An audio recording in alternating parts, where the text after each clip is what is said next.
भौतिकता की चकाचौंध को सच के रूप में साबित करने का कोई तरीका नहीं, कोई माध्यम नहीं, ऐसी कोई राह नहीं है कि जिसके माध्यम से ऐसा कर पाना संभव हो। जब जब ऐसा प्रयास किया जाएगा, जब जब ऐसी कोशिशें की जाएंगी, तब तब अनर्थ हो जाएगा। खुद सोचने की बात है कि अनर्थ को लेकर कब तक प्रयास किया जा सकता है, कितनी कोशिशें की जा सकती हैं, कितनी सफलताएं अर्जित की जा सकती हैं, कितने लाभ प्राप्त किए जा सकते हैं। भौतिकता के चकाचौंध का सबसे कमजोर पक्ष तो यही है जो सामान्यतः समझना मुश्किल हो जाता है, जिसे समझना आसान नहीं होता।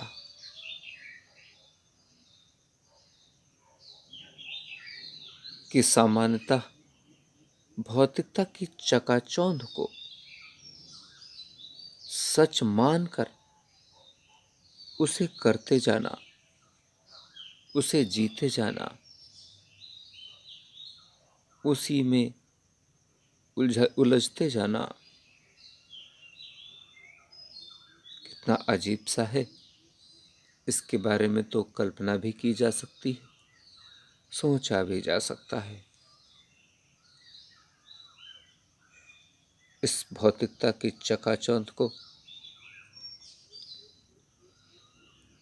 टूटना जरूरी है, इस भ्रम को समाप्त होना जरूरी है। जब तक यह भ्रम नष्ट नहीं होगा, जब तक यह भ्रम समाप्त नहीं होगा, इस भौतिकता की चकाचौंध के और सत्य के बीच के भेद को नहीं समझा जाएगा। इन दोनों के बीच में जो अंतर है, उस अंतर को नहीं मिटाया जाएगा, तब तक यूं ही ये भौतिकता की चकाचौंध का अज्ञान का जाला नुकसान देता रहेगा। छलावे का ताना बाना बुनकर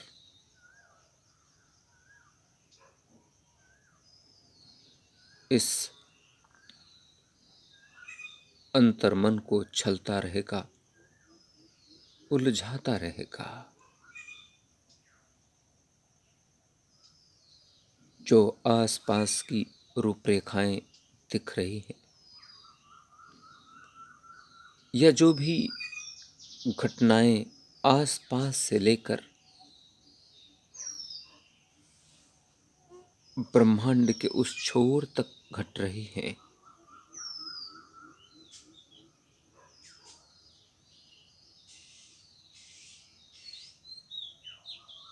और वे भौतिकता की चकाचौंध से ओतप्रोत हैं,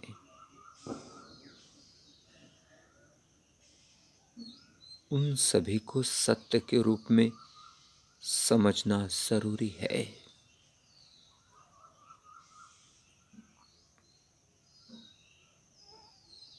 यही तो कार्य बड़ा कठिन है, यही तो बोध प्राप्त हो जाए, यही तो कठिन है। यही ज्ञान प्राप्त हो जाए,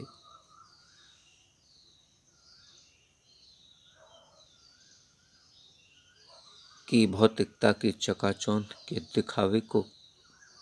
दिखावे के रूप में स्वीकार लिया जाए, सच को सच के रूप में स्वीकार लिया जाए। यही ज्ञान उत्पन्न होने की तो अपेक्षा है। यही ज्ञान उत्पन्न हो जाए, यही तो अभिलाषाएं रहती हैं। इन अभिलाषाओं की पूर्ति, इन आशाओं और अपेक्षाओं की पूर्ति तो तभी हो सकती है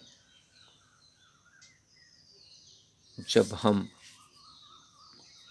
अंतर्मन के ज्ञान के चक्षुओं को प्रकाशित करने की कोशिश करें। जब अंतर्मन में ज्ञान प्रस्फुटित होगा, तब ही यह भौतिकता की चकाचौंध का भौतिकता से भरा हुआ रूप निखर कर सामने आ सकेगा। जब भौतिकता की चकाचौंध स्पष्ट होकर अपने वास्तविक रूप में हमारे सामने आ पाएगी, किसी भी व्यक्ति के सामने आ पाएगी, तब उसका वास्तविक ज्ञान प्राप्त होगा। तब अंतर्मन का यह छलावा का ताना बाना छट पाएगा, हट पाएगा। जिस ताने बाने को हटना बहुत जरूरी है, बहुत ही जरूरी है। जब तक यह ज्ञान का ताना बाना